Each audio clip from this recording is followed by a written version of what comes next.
नमस्कार दोस्तों, मेरा नाम है प्रदीप चौहान। बात समझनी है तो पूरी सुननी होगी। दोस्तों, इस वक्त कांग्रेस के अंदर दो फाड़ यानी दो धड़े बने साफ दिख रहे हैं। एक धड़ा है वो जो हर हाल में राहुल गांधी के पीछे खड़ा है और राहुल गांधी के वोट चोरी के मुद्दे पर पूरा विश्वास करता है, और एक धड़ा वो है जो ये कह रहा है कि वोट चोरी कोई मुद्दा नहीं रहा है। पार्टी को इस मुद्दे से हटकर इस पर जन आंदोलन बनाने की बजाय लोगों से जुड़े मुद्दे जैसे बेरोजगारी, महंगाई, इन चीज़ों पर जन आंदोलन करना चाहिए। अब राहुल गांधी, आपको मालूम है, वो खुद कहते हैं कि जो एक बार ठान लेते हैं उसको पूरा करके ही छोड़ते हैं, और ज़िद पक्की है, ज़िद नहीं छोड़ते हैं। और उन्होंने ठाना है कि वोट चोरी के मुद्दे को सिरे तक पहुंचाऊंगा और चुनाव आयोग को और मोदी जी के जो आपस में कनेक्शन है उसको एक्सपोज करके रहूँगा।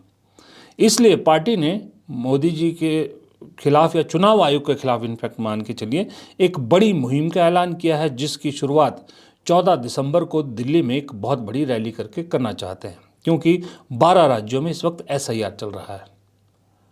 अब इस वोट चोरी के जरिए सवाल ये उठ रहा है कि इस वोट चोरी के जरिए राहुल गांधी हासिल क्या करना चाहते हैं, क्योंकि सवाल जो पूछ रहे हैं उनका ये भी कहना है कि राफेल के मुद्दे पर भी चौकीदार चोर है का नारा राहुल गांधी ने दिया था, उससे कुछ भी हासिल नहीं हुआ बल्कि नुकसान हुआ।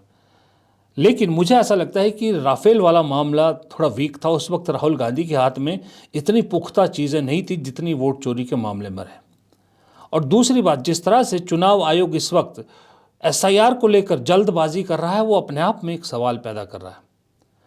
अब जिस तरह से आपने देखा है कि BLOs के अपनी जान देने की और BLOs के खिलाफ उतर आए हैं, ये सब खबरें आपके सामने आ रही कि चुनाव आयोग के खिलाफ बगावत शुरू होगी। अब जो है हालत ये हो गई है कि उत्तर प्रदेश के नोएडा में तकरीबन 60 BLOs के खिलाफ मामले दर्ज हुए हैं। और ये भी अपने आप में एक कोइंसिडेंस है कि ज्ञानेश कुमार जो मुख्य चुनाव आयुक्त है, जिनका ये SIR का सारा सपना है, उन्हीं की बेटी नोएडा में DM भी हैं, जिन्होंने ये आदेश दिए हैं।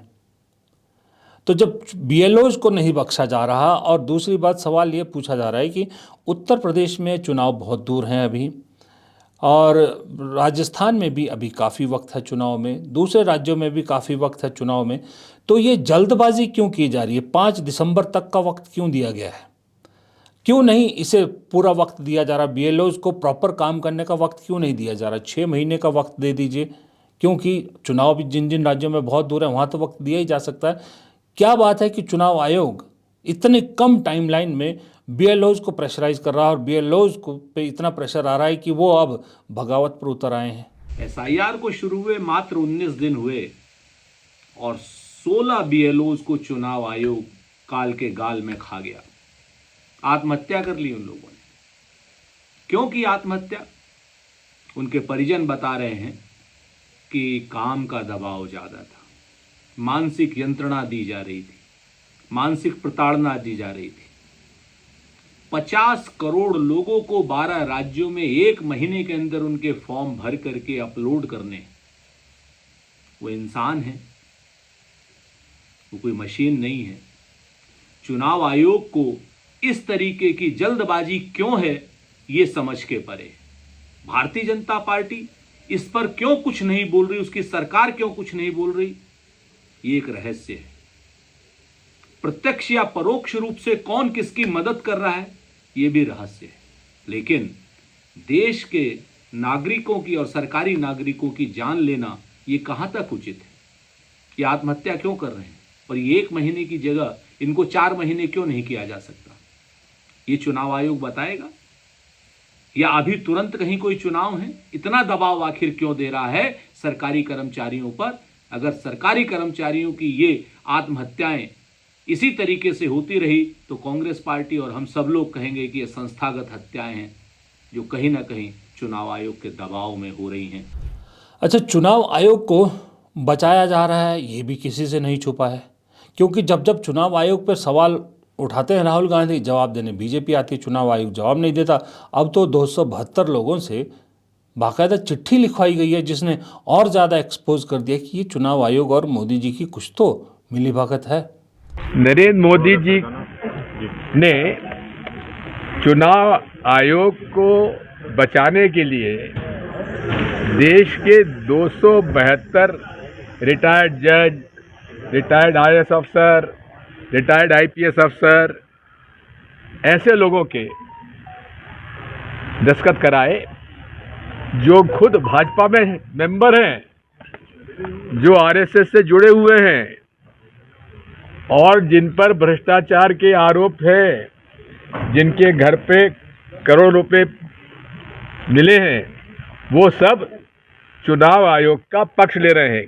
वो चुनाव आयोग जो कि पूरा बेईमानी पर उतरा हुआ है। मोदी जी, इन सब बातों से आप अपने को आपको अलग रखो। एक ही बात मैं आपसे कहता हूं, इस देश में लोकतंत्र बचाने का आज समय आ गया है। इस देश में संविधान बचाने का अब समय आ गया है। 26 नवंबर को अखिल भारतीय कांग्रेस कमेटी की ओर से हम सबको निर्देश दिए गए हैं कि हम भारतीय संविधान को बचाने के लिए बैठक बुलाएं, सभा करें, लोगों से जनचर्चा करें, बातचीत करें। अब जो इस वीडियो का जो सवाल है उस पर आते हैं कि इससे हासिल क्या होगा, राहुल गांधी क्या हासिल करना चाहते हैं। देखिए, राहुल गांधी भी कहीं ना कहीं, मुझे ऐसा लगता है, जितना मैं उनकी राजनीति को समझ पाया हूँ, मैं भी लगातार 2004 से उनकी राजनीति को समझने की कोशिश कर रहा हूँ। 2004 से लेकर 14 तक अलग राहुल गांधी थे और 14 के बाद के राहुल गांधी अलग है। दोनों की राजनीति में दिन रात का फ़र्क है। पहले वाले Rahul Gandhi angry young man बनना चाहते थे, उसके बाद के राहुल गांधी ने अपने आप को सिचुएशन के हिसाब से संभालने की कोशिश की है और ख़ास करके भारत जोड़ो यात्रा के बाद के राहुल गांधी तो अलग है। तो जितना उनकी राजनीति को समझ पाया हूँ, उससे एक चीज़ साफ है, राहुल गांधी जो शख्सियत है वो इसलिए ट्रोल ज़्यादा इसलिए होते हैं क्योंकि भारत में जितने और राजनीतिज्ञ हैं वो आम पॉलिटिशियन नहीं है। वो भारत के जितने राजनेता हैं, जितने राजनीतिज्ञ हैं, जितने नेता हैं, इन सब से अलग है। वो राजनीति को एक मिशन के तौर पर ले रहे हैं और वो राजनीति को एक इस तरह से ले रहे हैं जो एक एनजीओज जो काम करती हैं, जो एक मिशन के तहत काम करती है, जिनका टारगेट होता है एक, उसी तरह से वो राहुल गांधी भारत में राजनीति के ज़रिए अपना एक टारगेट अचीव करना चाहते हैं, मिशन अचीव करना चाहते हैं। और मिशन वो है कि किसी भी उसमें इस देश की राजनीति को क्लीन करना है और इस देश को जितनी जो बुरी, जो लोकतंत्र के लिए जो बुरे सिंबल्स हैं या लोकतंत्र के लिए जो खतरा जिन्हें राहुल गांधी मानते हैं, उन सब खतरों से बाहर निकालना है। अगर बाहर नहीं भी निकाल पाए तो कम से कम आगाह ज़रूर करना है। ये राहुल गांधी की राजनीति है और इसी के तहत उन्होंने राफेल वाला मुद्दा भी उठाया था और इसी के तहत मुझे लगता है ये वोट चोरी के मुद्दे को सिरे तक पहुंचाना चाहते हैं कि कम से कम वो मान चुके हैं कि मैं जीतूं या ना जीतूं, मैं पार्टी मेरी जीते या ना जीते, लेकिन इतना ज़रूर करना चाहता हूं कि इस देश के सामने मोदी और ज्ञानेश कुमार, इनका कच्चा चिट्ठा खोलना चाहता हूं कि दरअसल ये जो सरकार जीतती है, ये जो इस पार्टी की सरकारें बनती है, ये पब्लिक मैंडेट से नहीं बनती बल्कि मैनिपुलेशन से बनती है। ये वो एक्सपोज करना चाहते हैं और उम्मीद करते हैं कि जब वो एक्सपोज करेंगे तो लोग उनकी बात पे विश्वास भी करेंगे। मुझे ऐसा लगता है राहुल गांधी इस राजनीति के तहत, इस सोच के तहत ये वोट चोरी के मुद्दे को सिरे तक पहुंचाना चाहते हैं, क्योंकि ये मुद्दा दरअसल ऐसा है जो इंस्टेंट राजनीतिक बेनिफिट देता दिख नहीं रहा है।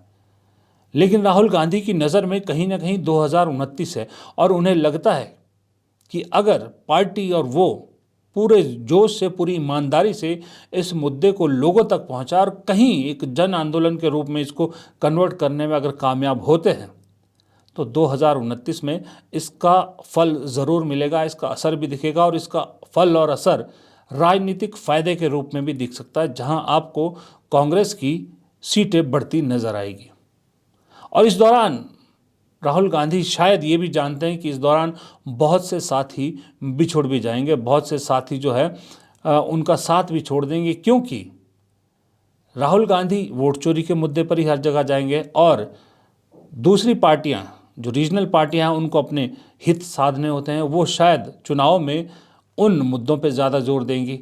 तो ऐसे में कोऑर्डिनेशन की कमी दिखेगी तो बिहार वाला रिज़ल्ट आएगा और बिहार वाले रिज़ल्ट आने के बाद जो है फिर इल्ज़ामात सारे राहुल गांधी पर लगा दिए जाएंगे। फिर अरविंद केजरीवाल जैसी शख्सियत तो है ही हैं जो भड़काने का काम करेगी। लेकिन राहुल गांधी ये भी जानते हैं कि मजबूरी हर पार्टी की है, चाहे वो टीएमसी हो, चाहे समाजवादी पार्टी हो, चाहे आरजेडी हो, चाहे आम आदमी पार्टी हो। मजबूरी सबकी है कि इस वोट चोरी के मुद्दे पर साथ आना पड़ेगा उनको, क्योंकि सच्चाई वो भी जानते हैं कि वोट तो चोरी हो रहा है। इसमें कोई शक नहीं है कि वोट चोरी हो रहा है और गड़बड़ियाँ हो रही है। अब मुद्दे पर आना पड़ेगा, लेकिन जब रिजल्ट ना निकले इसमें तो फिर नाराज़गी होगी। लेकिन अल्टीमेटली 2029 में राहुल गांधी को ऐसा लगता है कि ये मुद्दा कहीं ना कहीं सबसे बड़ा चुनावी मुद्दा बन सकता है, इसलिए वो बिहार की करारी हार के बावजूद इसी मुद्दे को आगे लेकर बढ़ना चाहते हैं। अब सिर्फ मेरा सजेशन इतना है, या मेरा जो शक है वो सिर्फ इतना है कि इस मुद्दे को आगे ले जाने के लिए राहुल गांधी किन्हें चुनेंगे। वो जो मैनेजमेंट बैकग्राउंड से आए हैं कांग्रेस पार्टी में, या उन लोगों को जो राजनीति सीखते हुए ऊपर तक आए। अगर मैं राहुल गांधी होता तो जो मैनेजमेंट वाले लोग हैं उन्हें इवेंट मैनेज करने का काम मैं देता, लेकिन इसे जनादेश, इस जन आंदोलन में कैसे बदलना है इस वोट चोरी के मुद्दे को, इसके लिए मैं भरोसा करता उन लोगों पर जो राजनीति से निकल कर आए हैं, चाहे वो एनएसयूआई के थ्रू और यूथ कांग्रेस के थ्रू ऊपर आए हैं, या वो राजनीतिक परिवारों से आए हैं, या जिनको 2, 3, 4 दशक राजनीति में हो गए हैं। ऐसे लोगों की एक टीम बनाता, उन्हें फ्रंट रनर बनाता, उन्हें लीडर्स बनाता, और जो मैनेजमेंट वाले हैं जैसे कृष्णा अल्लावर वगैरह ये लोग जो है, इन्हें इस इवेंट को मैनेज करने का काम देता। ये कॉम्बिनेशन मुझे लगता है बहुत बढ़िया होता है, जैसा कि 2014 के चुनाव में बीजेपी ने किया था कि प्रशांत किशोर प्लान कर रहे थे, चीज़ों को मैनेज कर रहे थे, लेकिन उसको प्रैक्टिकल रूप में ग्राउंड में कौन उतार रहे थे? अमित शाह और उनकी टीम। ये प्रैक्टिकल जो है फ़ायदेमंद हुआ। यही तरीका राहुल गांधी को 2029 के अगर वोट चोरी के मुद्दे को आखिरी तक पहुंचाना है तो ये करना होगा। ये कॉम्बिनेशन करने से पार्टी के अंदर जो गुटबाजी सी है वो भी बैलेंस हो जाती है, और एक मैसेज भी जाता है कि जितने इम्पोर्टेंट मैनेजमेंट वाले लोग हैं उतने ही इम्पोर्टेंट राजनीतिक साख रखने वाले भी लोग हैं। दोनों का साथ मिला के एक कॉम्बिनेशन कांग्रेस को आगे ले जाएगा। ये मैसेज जाना ज़रूरी है, और उससे इम्पोर्टेंट ज़रूरी है अगर राहुल गांधी अभी भी केसी वेणुगोपाल और अजय माकन पर ही भरोसा रखते हैं, उन्हें अगर नहीं भी बदलते तो कम से कम चूड़ी टाइट करना बेहद ज़रूरी है। फिलहाल इस वीडियो में इतना ही। प्रदीप चौहान को दीजिए इजाज़त। नमस्कार।